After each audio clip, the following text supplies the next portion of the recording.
So ek gaan aangaan met die woord. It's going to be in English this morning. I think we know that by now.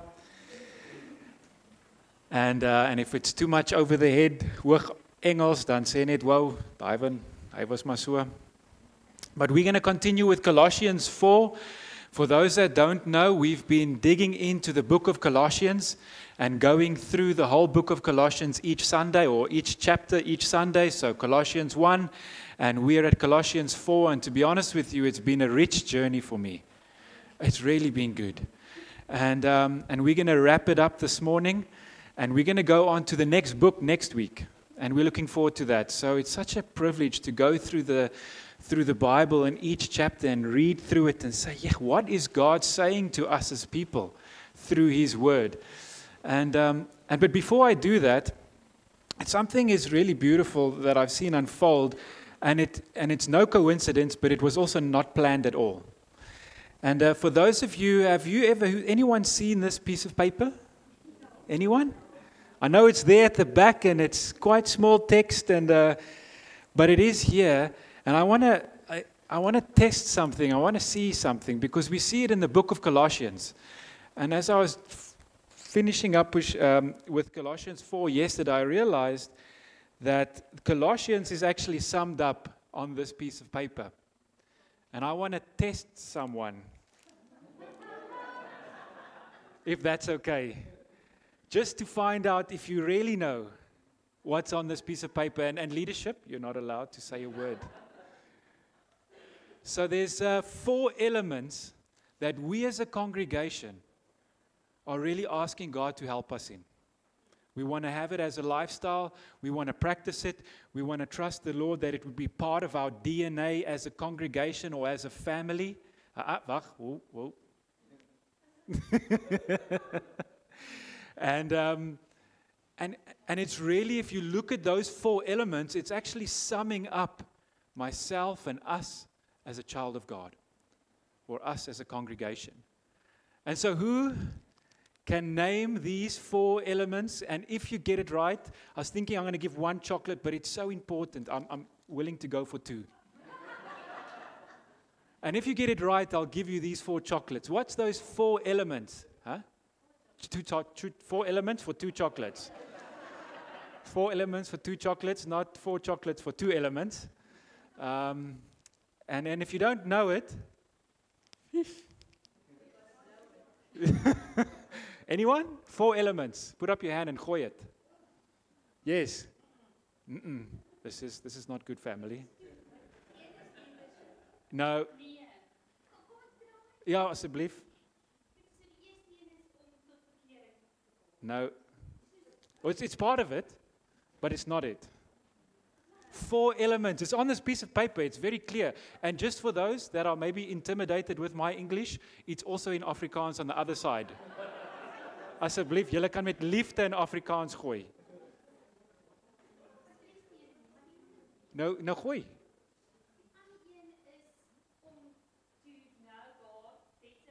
That's number 1. And to live, to not just know Him, but to live it. Yes, 2.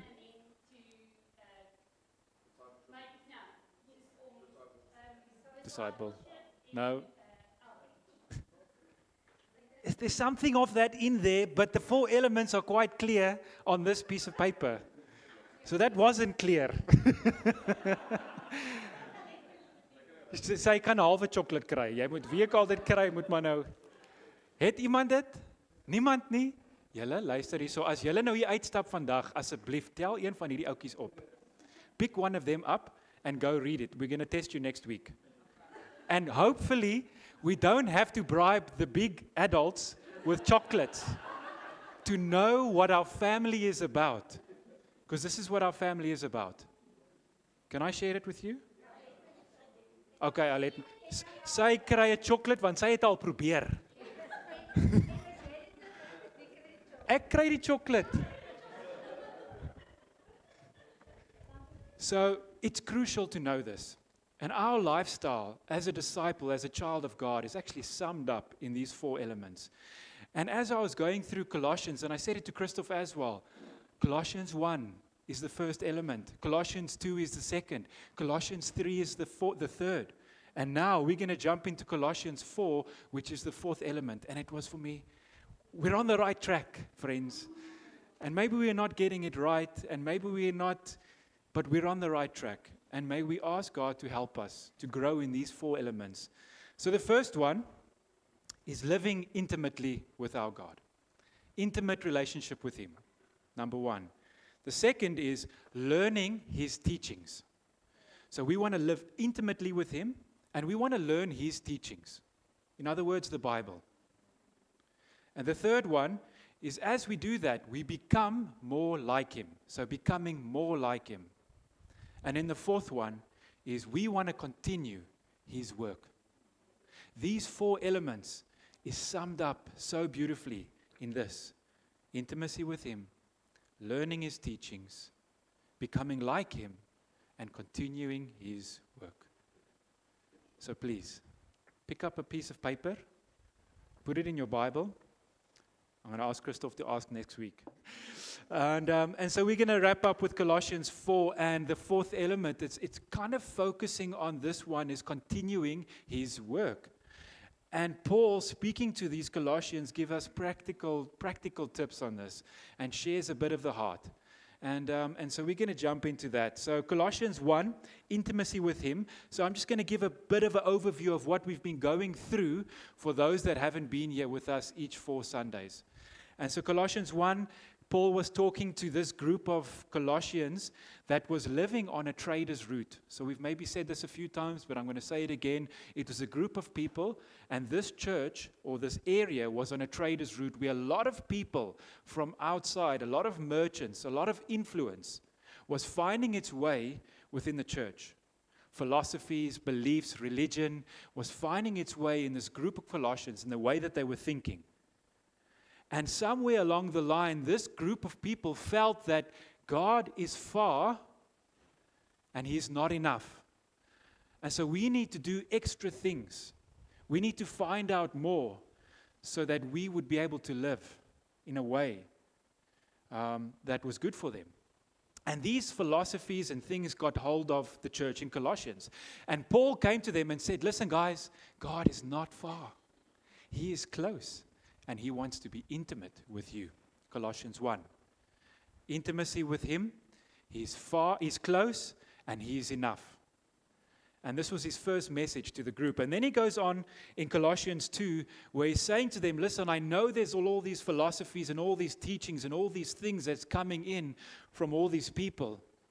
But I want you to know that God and His teachings is enough for you to have all the wisdom that you need and all the knowledge that you need to live life according to His kingdom. And so he talked to them about this beautiful mystery, which is Jesus Christ, or having a relationship with Him. And when you find yourself in Jesus, there's this wisdom and this knowledge that they were hungry for. And for some other reason, they were seeking it by all the traders. And he was saying, okay, and that's the second one, learning His teachings, His ways. Colossians 3 was becoming more like Him. He was addressing the lifestyle of a believer and saying, this is the standard. This is the way to live. And not just so that you have a standard and a way to live, but when you do that, you will become more like Him. Becoming more like Jesus. Displaying His splendor. Someone will see something of this incredible King that came to serve in you and say, I don't know what it is, but I see something and I can't put my finger on it. And it's basically just saying, we're becoming more like Him, and people are seeing something of Jesus in the midst of His people. And then the fourth one, continuing His work, Colossians 4. And so let's read it. So I'm gonna focus on just a part of it because we don't have time to go through the whole Colossians 4. So I'm going to focus on just a part of it and give you a brief overview on the rest, if that's okay. And we're going to focus on Colossians 4, from verse 2 to verse 6. Have we got the scripture there? Okay. And I'm going to read from the NIV. So if you've got your Bibles, take it out, underline, highlight what stands out to you. And it will be really good to go and meditate on this further.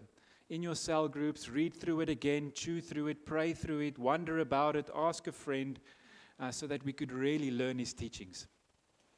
So let me read. Devote yourselves to prayer, being watchful and thankful. And pray for us too, that God may open a door for our message, so that we may proclaim the mystery of Christ, for which I am in chains. Pray that I may proclaim it clearly, as I should. Be wise in the way that you act towards outsiders.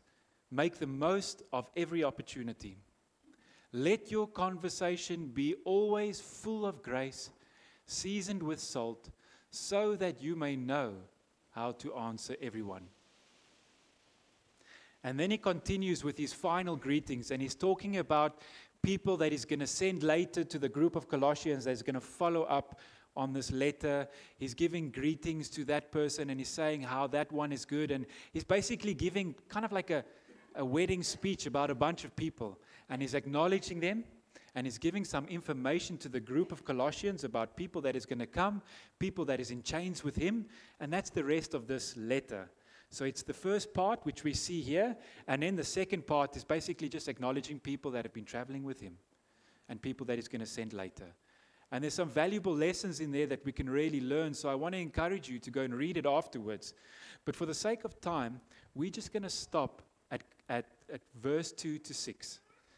And it's all summed up in this little terminology here, continue his work.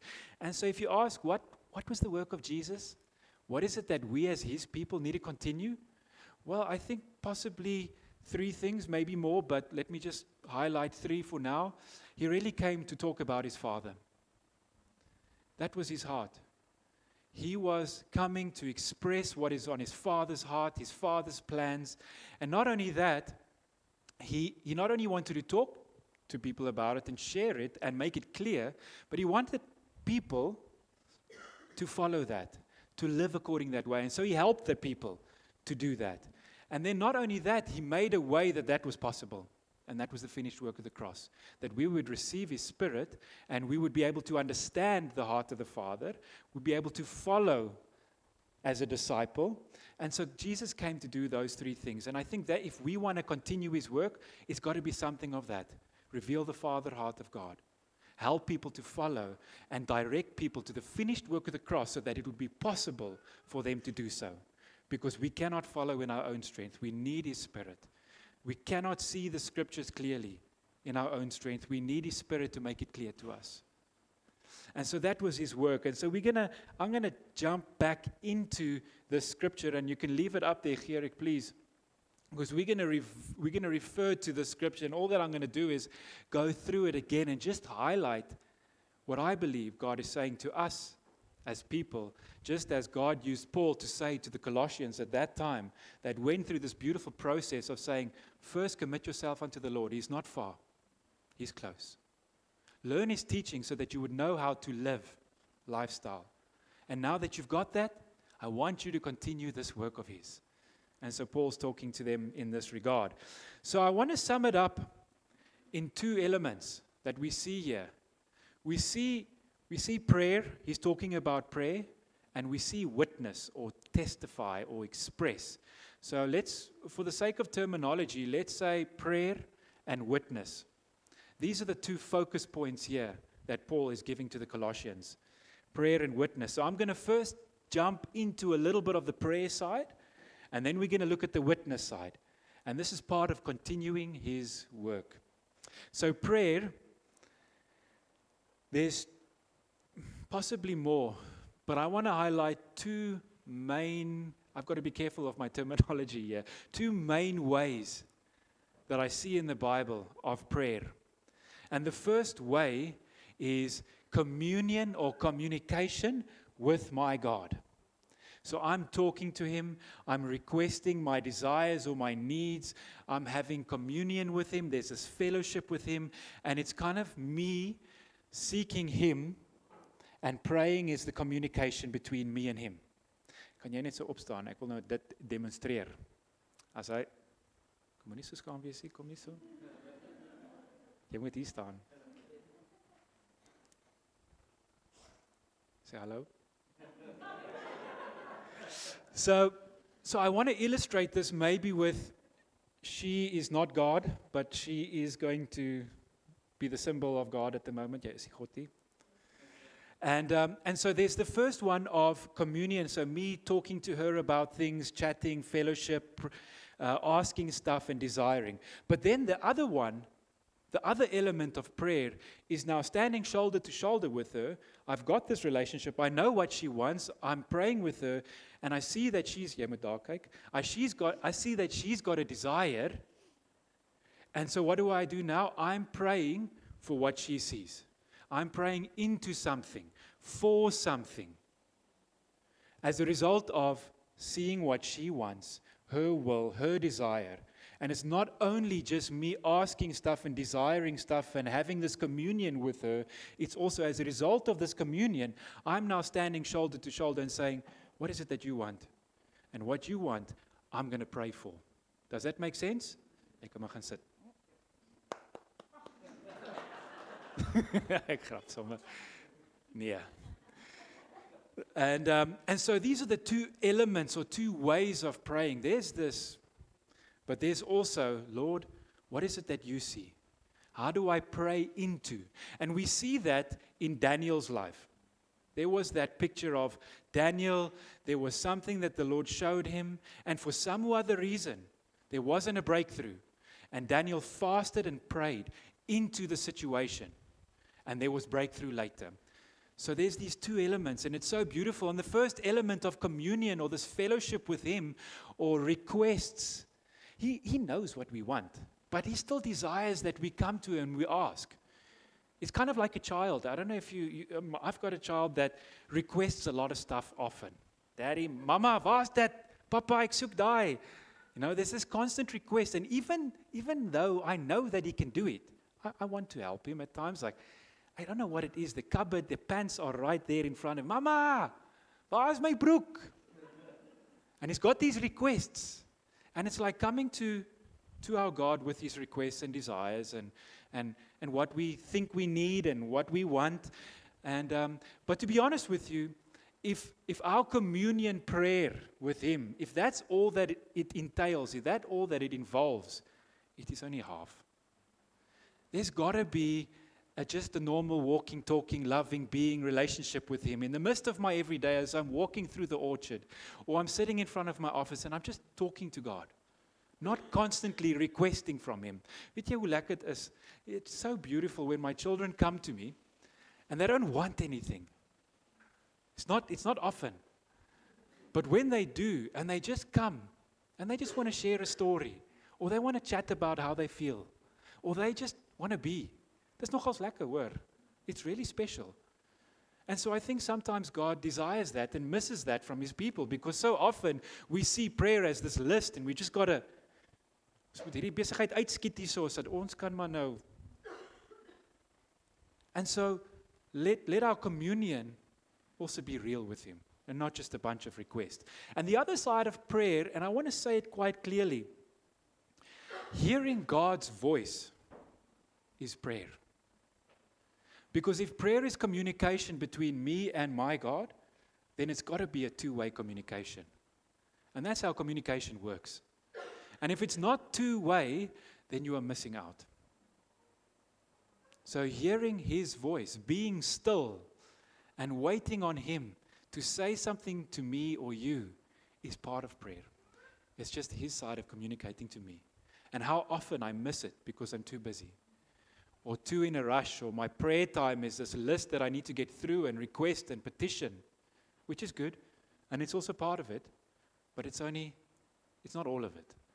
And hearing God's voice as his people, this creator that created these mountains and these trees and everything that we see, this creator, this incredible, huge, sovereign, intimate God who wants to talk to me, when we hear his voice, it's really good for us. It's really beautiful. And so this communion, this prayer, it's part of it. May we also be in a position of saying, Lord, please speak to me. I want to hear your voice. And when we do, that's part of prayer. And so the other, as I said, I think Daniel is a really good example of hearing what God wants to do, whether it's in a community, at my home, in the congregation, in a family, in an individual, seeing what God wants to do, now standing shoulder to shoulder and praying into it. And so I often say, Lord, well, I pray into the spiritual realm that this would unfold. I see that this is your desire for Ceres, so therefore I pray for Ceres in line with this, and I pray that there will be a breakthrough. So do you see that I'm not necessarily face to face with my God, I'm shoulder to shoulder with Him and praying for, as a co-worker. And that's crucial. I do it way too little, specifically seeking God's will to pray for and pray into. And for some or other reason, God is inviting His people from the very beginning to be part of that process in prayer. I don't understand the fullness of it, but it's definitely the reality if I look at so many individuals. Daniel, a very good example. He's inviting his people to say, come, I want to show you my will, and I need you to use the power of prayer to pray into. So therefore, there would be a breakthrough. And maybe it takes time. Maybe it takes fasting. For whatever reason, God chooses to invite His people and say, listen, I want you to see what I'm seeing, and I want you to pray specifically. It's crucial. And if you have to ask yourself, honestly, how often are we finding ourselves in this position?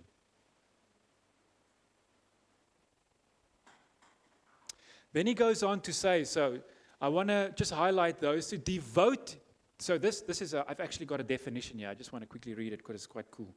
Devote. This word, devote, is crucial because I think we all know what devotion is. And we do it quite well in many areas of life. The question is it towards prayer? Being devoted to something means being focused on that particular thing almost exclusively. So exclusive means primarily. That thing, one thing.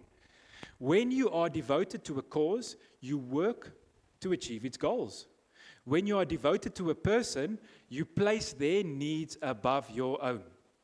Being devoted doesn't have to refer only to personal relationships. So being devoted to prayer, there's so much devotion to a lot of things. Yeah, I've seen hierdie ouens, wat so driekus.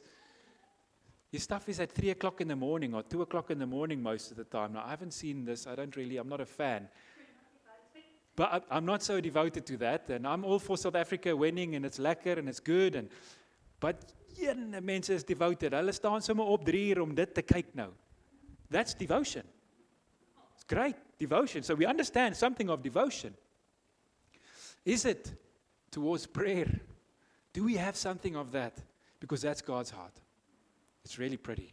So being devoted to prayer by being watchful and thankful. So something of this is expressing this illustration. Shoulder to shoulder, watchful. Seeing something that He is seeing and praying into it. Thankful, oh Lord, that I can be here with you. I'm thankful. These two elements. Do we see something in that? You can go to the next one. And then Paul continues to say to this group of people, pray also for us, that God may open a door for our message, so that we may proclaim the mystery of Christ, for which I am in chains. So then he goes into witness. He's saying, as a result of this, I want you to go and continue His work. What element is that? The fourth. Continue His work.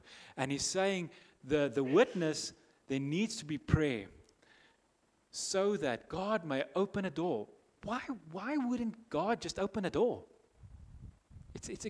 I read it and I thought, like He can, and He can do anything, and He can open all sorts of doors without anyone doing anything. But for some reason, like Daniel, like so many others, He's inviting His people to say, I need you to pray for this to happen. And there's a bunch of scripture that's backing that, and I don't want to get sidetracked, but there is a bunch of scripture that's backing that and saying, I need you guys to pray. Pray for me. Pray for one another so that you will have open doors.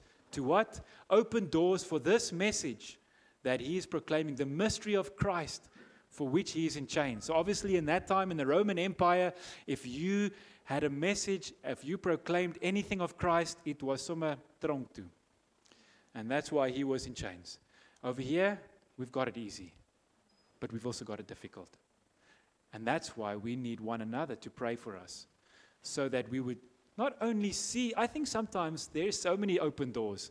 I think sometimes you need to pray for me for the open door so that I can see it, to be honest with you, because it's there in front of me so often. And sometimes I just don't see it because the patterns of this world and the busyness of life just closes my eyes. And so that, go back quickly, I just want to make sure, open the door so that we may proclaim this mystery. So just to let you know, this word proclaim is often seen as you need to go stand on the corner and proclaim. It's not that. It can be that, but I don't think it's that. And it says it later in the scripture that we're going to get to now. It says there's something of a grace and something of a seasoning of salt, a sprinkling of salt to make it attractive. Let's go to the next one. Pray that I may proclaim it clearly as I should. Friends, I think this is what Albrecht was also saying. There's some sort of preparation. And yes, the prayer is there to support me and to help me so that this message, I'll be able to communicate it clearly. Not only communicate, but it talks now in a moment about act. Act and communicate. Someone said to me, he said, "Yeah, weet jy, when my actions is not in line with my words, it's really confusing." It's really confusing, and I think the worldwide church is falling short in this. We've got the right words. We know the right scriptures. But if we have to look at lifestyle and the act part of it, and those two not lining up, it's really confusing for someone that doesn't yet know Christ. It's like, okay, I'm hearing this, but I'm seeing that. I'm really confused. What should I do? It's crucial. And so proclaim isn't that. Okay, you can continue to the next one. Be wise in the way you act. There it is. Act towards outsiders. So just in other translations, a bit of Greek of outsiders is basically just someone that hasn't received the Holy Spirit yet, is not reborn for whatever reason. Maybe they don't understand it, or maybe they rebel against it. And so it's not people that is outside and we want nothing to do. It's people that is outside the body of Christ. People that has not yet been reborn, received the Holy Spirit, and is a functioning member in the body of Christ. And he's saying to this group of Colossians, be wise when dealing with these kind of people.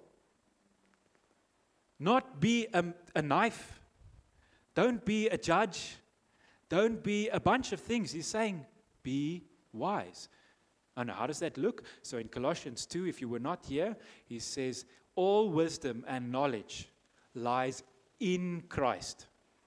And if we are finding ourselves in an intimate personal relationship, this communion prayer life with Him, and when I'm in Him, then I have got access to this valuable treasure called wisdom and knowledge. And Paul talks about it as a treasure. It's this beautiful treasure hidden in Christ. And so, should I seek wisdom? Perhaps. Or should I seek Christ and find myself in Him? And as a result of that, have wisdom. But maybe also pray for wisdom. That's what James says. Pray and ask for wisdom, and He will give it to you. And we need wisdom in our marketplace, in our everyday lives, dealing with people that is not yet part of the body for whatever reason, so that we would be wise. And then it continues to say, and make the most of every opportunity.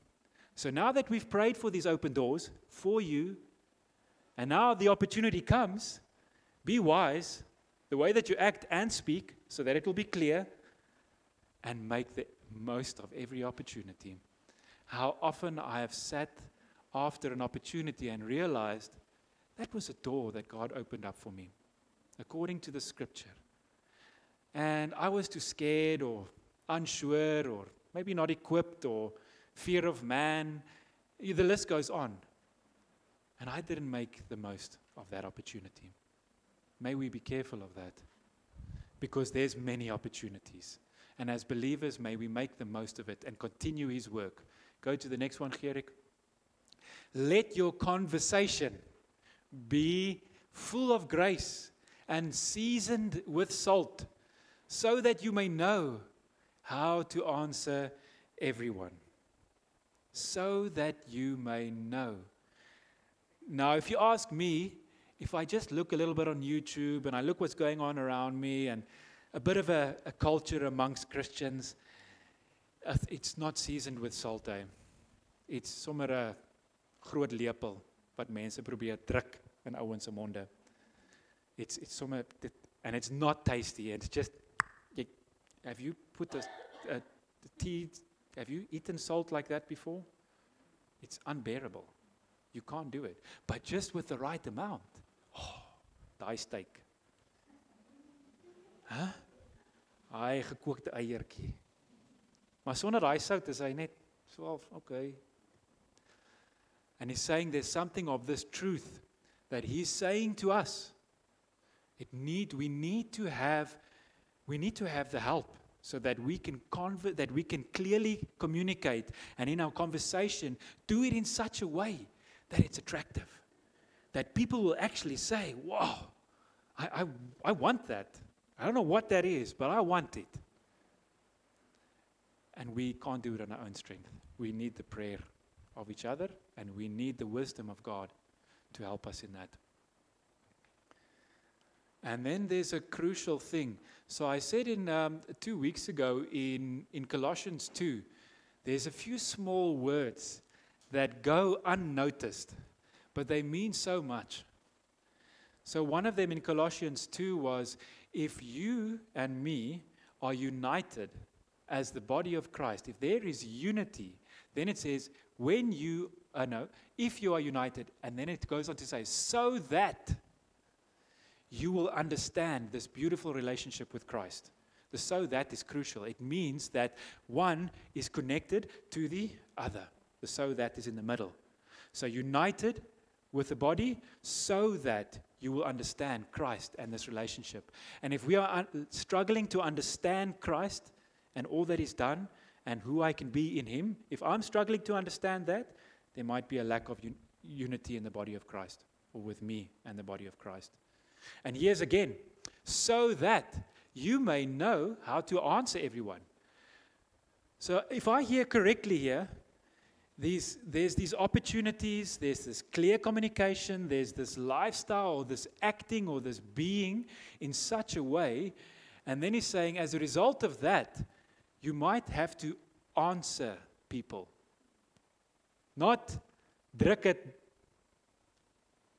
down their throat, but rather answer when they are asking. But what is this hope? I see you have hope. What is it? Let me tell you. I've got a seasoning of salt here. And I've seasoned this message with salt, not as a result of my own understanding, but I've seasoned this now so that it's created a hunger for someone, and they've come to the point for some other reasons, by God's grace, this open door, and all these things that Paul is talking to them, and they come now and they say, can you help me? What is it? And then you would be ready to answer everyone. Is it nie mooi nie? And this is part of continuing his work. It is really part of continuing his work. And it always just comes, it really just comes back to Jesus every single time. Like, I know that we've got a responsibility, but it always just comes back to him. And I'm thinking of that little story of a laitiekie, a seentjie in a boy in the preschool, or wat is hierdie kinderkerk? Sunday school and kids church. And he knows he's at church now. He knows it's kids church. And the teacher asks him, he brings up a picture where it's the fish and the bread. And just to make sure that she's got their attention, she asks them, what do you see here, children? And it's clear that it is fish and bread. Now the boy, he knows that he's in Sunday school now, so everything is Jesus. So hy weet, hy moet eintlik brood sê, maar is eintlik, and I say Jesus. En alles is maar net, I've seen it in kids' church. Everything is just Jesus. I don't know what to say, but maybe I should just say Jesus. It's going to be the right answer. It's going to be the right answer. I don't know what to say. I think it's bread. It looks like fish, but I'm scared I'm going to be wrong, so I'm just going to say Jesus. And it's basically what's happening here. There is practical stuff that we see in this word. Things that we need to apply. But the reality, at the end of the day, the answer is Jesus. Being found in Him, this treasure, this wisdom, this knowledge, as a result of that, being with communion, knowing what His will is, praying into that, it is just always coming back to Him. And if it is not, then we're in trouble. And so I want to finish up with a very big question that we all need to answer. Why? Why should I continue His work? Is it just another program? Is it just another thing to do because I'm a believer and this is what we need to do because we just need to do it? Why should we continue His work? Why should we pray and devote ourselves? Why should we be a witness and act and clearly communicate? Why? Well, I want to read a scripture and then I want to finish off. And while I'm getting the scripture, I want to ask you, and I shared it the other day with the group that was with us, talking about a redemptive lifestyle. A lifestyle of continuing this work of His. That's what redemptive lifestyle is. Being equipped so that I can do it clearly. And I just want you to, for a moment, because I was gripped that Sunday, was it Sunday or Tuesday? I can't remember, Sunday. That Sunday I was gripped by God's heart again around the why. And most of us have children here. And if you don't have children, think of a loved one. But at the moment, just think of that loved one. And if you have children, think of your child and think of their name. Say the name in your head. Maybe close your eyes just for a moment. Think of your children, your son, your daughter. And if you don't have children, think of someone that you dearly love.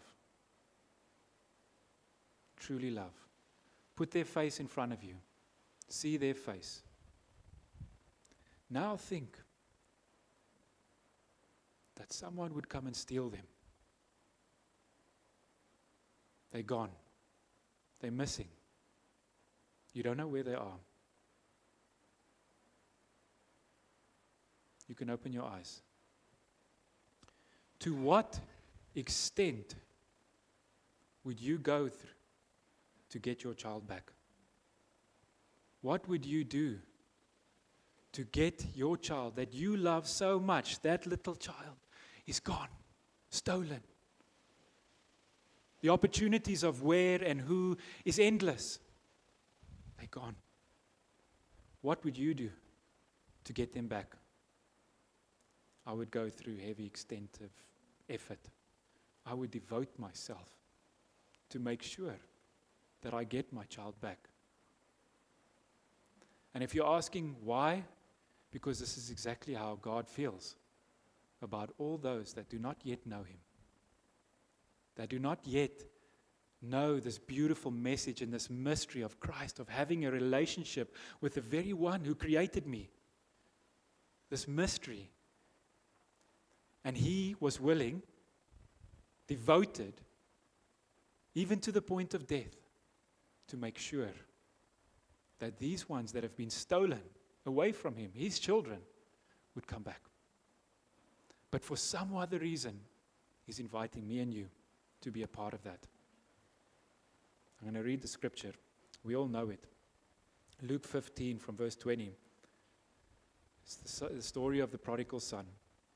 And after he came to his senses, the son that went missing, was lost, far away from his father.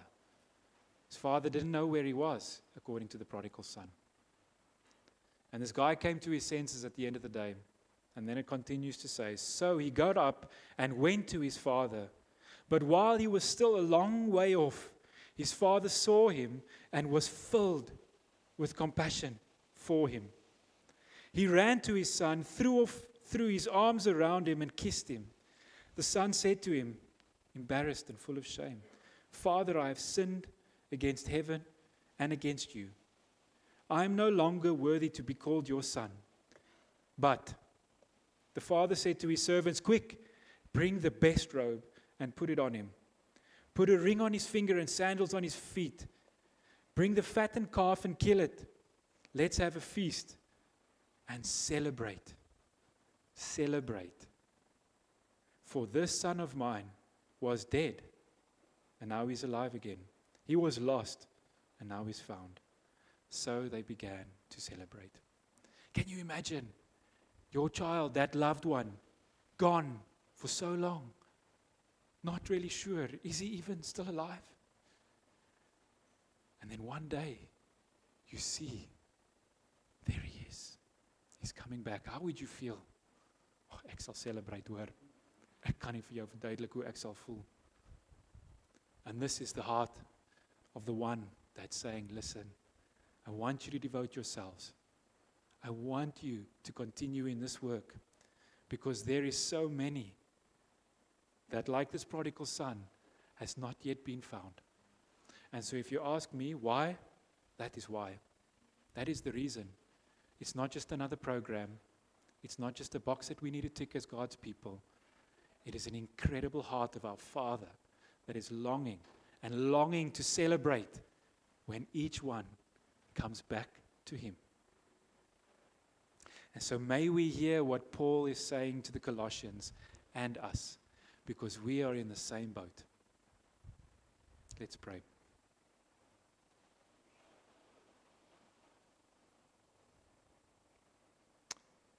Oh, Father, thank you that we can be here. Thank you that I and most of us, hopefully all of us, have come to our senses and that we are back with you. That we have experienced your celebration over us coming back to you, Lord. And thank you for the finished work of the cross, that's real. I really ask, Lord, that Paul was communicating to the Colossians, that you would help us, that it would be a reality in our own lives, that we would devote ourselves to prayer, being watchful and thankful, that we would be witnesses of what we have seen you do and who you are. And with that we would pray for one another so that we could clearly communicate and clearly act this life that you've given us. Lord, we need a miracle within our congregation to truly get this right. And we always know, Lord, that it's not getting it right. It's not a mechanical machine that we need to, but it's being in you, Lord Jesus. That we would find ourselves constantly in an intimate, loving relationship with you. That you would be our priority, Lord, above all else. That you would be our God above all the other gods that's calling our attention. And that we would continue to learn your teachings, that we would be dedicated to study your word and find out how should we live, what are your teachings, so that we could become more like you, so that we could display your heart, your love, your desires, your joy in this world where your work needs to continue. And so help us as individuals, help us as a body to live this scripture out. Not just to be hearers of the word, but to be doers. This will take a miracle, Lord, and therefore this morning I really pray for a miracle within the midst of our congregation. Help us with this. In Jesus' name, amen. Amen. Okay, Yella. So I've got a little bit of homework, if that's okay. First of all, go read it again. Pray through it, ask the Lord to help. But maybe, just maybe, no, not maybe, do it. In your cell groups this week, pray. And if you're not with a cell, that's okay.